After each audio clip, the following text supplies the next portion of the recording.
Hi guys, welcome to Namapod channel. Imagine this: you spend 3 days building a Node.js application. Everything works perfectly on your laptop.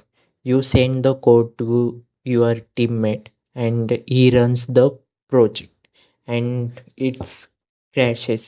Then he say it's not working on my system, and you reply, but it's work on my machine. Have you ever faced this problem? If yes, don't worry. Today I will show you why this happened and how Docker solve it. The problem is that every computer has a different environment. For example, your laptop has Node.js version 22 and your teammate has Node version 20 and the server has a Node version 18.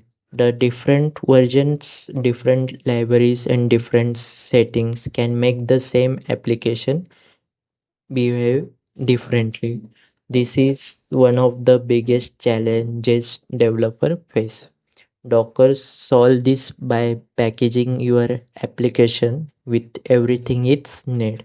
That includes your application codes, Node.js libraries, dependency, these packages is called Docker container. Now, whether you run it on your laptop, your teammate computer, or cloud server, it's work exactly the same.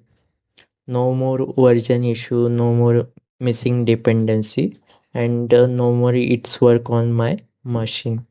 So that's why companies like Amazon uses a Docker. It makes development faster, deployment easier, and application more reliable. You run our first container step by step. If you found this video helpful, don't forget to like and share. See you in the next video.